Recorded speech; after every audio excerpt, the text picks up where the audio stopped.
तुलसीदास बहुत अच्छी बात कहते हैं। सुतदाराय और लक्ष्मी पापियों के घर होय, संत समागम हरि कथा तुलसी दुर्लभ होय। तुलसीदास कभी कभी कबीर साहब की टोन में बोल देते हैं, कबीर साहब जैसा सच्ची बात बोल देते हैं एकदम जोर से। तुलसीदास कहते हैं पुत्र का प्राप्त होना, पुत्री का प्राप्त होना, बेटा होना, बहू होना, परपोता होना, नाती नतकुर पतकुर सब होना, पनाती होना, जनाती होना, ऊपर नाती होना, सब हो सकता है। 1 लाख पूत समाव लख नाती। लेकिन रावण शिव जी का पुजारी था, खूब बोलता था ओम नमः शिवाय, ओम नमः शिवाय, शाम हुई दारू पीवाए, दूसरे की पत्नी अपहरण कर लाए, ओम नमः शिवाय। ये रावण, ओम नमः शिवाय बोलने वाला रावण शराब पीता था, जुआ खेलता था, क्रोध बहुत करता था, अहंकार में चकनाचूर था, जिसके कारण 1 लाख पोत 1.25 लाख नाती ता रावण घर दिया न बाती। कोई दिया बाती जलाने वाला नहीं बचा। लेकिन भगवान राम वनवास में गए, भगवान बने, लेकिन वनवास में भी साधु संतों का सम्मान किया, सेवा किया और सत्संग सुना। राम स्वयं भी सत्संग सुनाते थे। तो संतों का आशीर्वाद जिनको मिला वो पूजनीय भगवान श्री राम बन गए, और जिनको संतों का आशीर्वाद नहीं मिला वो महापापी रावण राक्षस बन गया, राक्षस बन गया।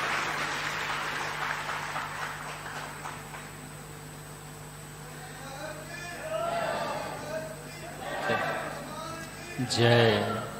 कुछ लोगों के अंदर भरम भी है। 1-2 साधुओं का नाम बदनाम हुआ तो लोग सोचने लगे अरे सब साधु ऐसे ही होते हैं, वैसे बोलने लगे। या गाय लात मारिस, अब चिल्लात घूमत है सब गाय लात मरती है। याग पत्नी कूटिस अपने पति के, अब गांव भरे में ढोल बजावत घूमत है, पत्नी भाई कूटत है, बचे रहो। फादिल बात बतलाए रहे, फादिल बात बतलाते। पहली बात, ये समाज के अंदर लोगों को यही ज्ञान नहीं है कि साधु है कौन। जो दाढ़ी बढ़ा ले, जो जटा रखा ले, जो उल्टा पलटा कपड़ा पहन ले वो साधु, जो भभूत लगा ले वो बहुत बड़ा साधु, जो आधा नंगा घूमे वो बहुत बड़ा साधु, जो पूरे नंगा हो जाए तो महासाधु, और जो गांजा पिए वो लंबा साधु, और जो भांग घोंट पिए 2 लाते तुमरे मारे वो तो बिल्कुल मोक्ष दे दी साधु। साधु की परिभाषा ही लोगों को पता नहीं है। जो जितने ढोंग मचाओ वो बड़ा साधु, जो बताए दे हल्दी माथे में लगा दी तो 3 लोग तरजी हो, तो कहा जा रही यह चाहिए हमका, हल्दी का मिर्चा घाल लगा दो। इतना ढोंगी संसार है, आडंबरी संसार है, साधु की परिभाषा नहीं मालूम। मोड़ घोटा लिया, घोटमुंडा करा लिया तो कहते यो बहुत बड़ा साधु, देखो मोड़ घोटाए दे, और कभी जरूरत हुई हमको घोट दियो, बहुत बड़ा संत है। और महागंदा हो तो कहते हैं यो महान संत है, देखो इका तो कोई परवाह नहीं, तो परम हंस है, यू पूरे भगवान में लीन होगा, इका कोई सुदबुद्ध नहीं है। अरे ये है मूर्ख पक्का, सुदबुद्ध नहीं का। इसको तुम गोबर खिलाओ, अगर खा ले तो हम समझ जाइए लीन होगा, परमहंस होगा, सुदबुद्ध नहीं। जो गोबर मुंह में इसके रखो तो मुंह हटा ली। ढोंगी आडंबरी, तो आडंबरी लोगों के लिए जनता को विश्वास, वहीं पर धोखा हो जाता है। साधु कौन होता है? सबसे पहली पहचान साधु और गृहस्थ। गृहस्थ किसे कहते हैं? जिसकी शादी नहीं होती है किसी कारण से, उसको कहते हैं इनकी गृहस्थी नहीं बसी। यही कहते कि नहीं कहते? इनकी गृहस्थी अभी नहीं बसी। और जिसकी साधु हो गए, शादी हो गए, तो लोग कहते हैं अब ये गृहस्थ हो गए, गृहस्थी में प्रवेश कर गए, इनकी गृहस्थी बस चुकी है। तो अब साधु कौन? जो व्यक्ति ब्रह्मचारी है वो साधु है। जो संसार के माया मोह से दूर है वो साधु है। जिसके अंदर वैराग्य है वो साधु है। जो किसी प्रकार का नशा व्यसन नहीं करता वो साधु है। जिसमें कोई आदत नहीं वो साधु है। जो संतोषी है वो साधु है, सहनशील है वो साधु है, क्षमावान है वो साधु है, सद्गुण जिसमें बहुत है वो साधु है, और जिसके अंदर विवेक ज्ञान है वो साधु है, जो चरित्रवान है वो साधु है, और जिसको आत्म ज्ञान है वो साधु है। याद रखना, जो मन इंद्रियों को अपने कंट्रोल में रखता है वो श्रेष्ठ साधु है। बोलिए सद्गुरु भगवान की जय। अब ये कोई देखता ही नहीं, बस लोग देखते हैं कितना लंबा कुर्ता पहने हैं, कितने लंबे जटा और काम लटा और कपड़ा फटा और बुराई कर्म में डटा। ये साधु की परिभाषा नहीं है। साधु को ठीक से समझ लेना। अब साधुओं में डुप्लीकेट भी घुस गए। कोई पीले रंग का कपड़ा पहनकर घुस गया, कोई लाल रंग, कोई काला रंग, कोई नीला रंग, और कोई क्या क्या बना के वेशभूषा। अब लोगों को भ्रम हो गया और सब लोग आशीर्वाद देने लग गए, माला बड़ा बड़ा पहन के।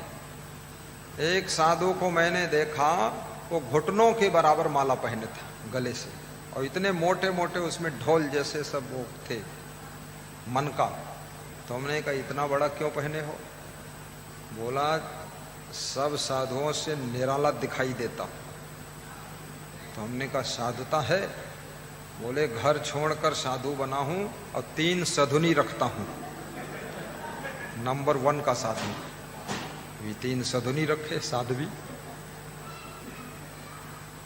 तेरा चिमटा मेरी चूड़ियां एक साथ खनकाऊंगी, ये है साधुता। तो समझो साधु की परिभाषा। पहले कितने साधुओं को मैंने औरतों को लिपटते और चिपटते देखा और डांस करते। लोग कहते अरे बाबा आतने, मतलब क्या बात है, हमारी पत्नी तरीका इका लिपट गए बाबा। इतने मूर्ख संसार में भरे हुए हैं। अब उसके बीच में विशाल देव जैसे वैराग्यवान संत को कौन पहचाने? क्षमादेव जैसे महान संत को कौन पहचाने? अब मुझको तो थोड़े लोग पहचान लिए कि मैं बहुत तगड़ा प्रवचन देता हूं, सब झाड़ फाड़ कर देता हूं, तो पहचान गए। नहीं तो इस नगाड़ खाने में तबला की आवाज सुने कौन? ये नगाड़ खाना है संसार। तो ये मत सोचना, साधुओं में जो सच्चे संत हैं, तुलसीदास की एक रामायण है राधे श्याम रामायण। पंडित राधे श्याम हुए हैं, उन्होंने बहुत अच्छी रामायण लिखा है। वर्षा चाहे जितनी होवे, ऊसर में अन्न नहीं होता। सोचना, ऊसर समझते हो? ऊसर में खरपतवार भी नहीं होता, अन्न की तो बात छोड़ो, घास भी नहीं पैदा होती। ऊसर, यहाँ उत्तर प्रदेश में लखनऊ जिले में लाखों एकड़ ऊसर है। ऊसर बक्सी तालाब के पास, ऊसर में बैठा है धमधूसर। तो ऊसर में कोई नहीं पैदा चीज होती, दूसर बिल्कुल पाउडर जैसी मिट्टी हो जाती है। रायबरेली में बहुत ऊसर है, उन्नाव में भारी ऊसर है, लेकिन श्रीमती इंदिरा गांधी ने शारदा नहर नाम से 5 नदियों का पानी बांध कर वहां निकाला था और पानी भर दिया 20 साल तक, तो ऊसर जमीन सुधर गई फिर। पर अभी भी ऊसर है, बहुत बड़ा ऊसर है। तो वर्षा चाहे जितनी होवे, ऊसर में अन्न नहीं होता, और तैसे ही सच्चे संतों में, तैसे ही सच्चे संतों में अवगुण उत्पन्न नहीं होता, तैसे ही सच्चे संतों में अवगुण उत्पन्न नहीं होता, तैसे ही सच्चे संतों में अवगुण उत्पन्न नहीं होता। अरे कितना संत ऐसा है,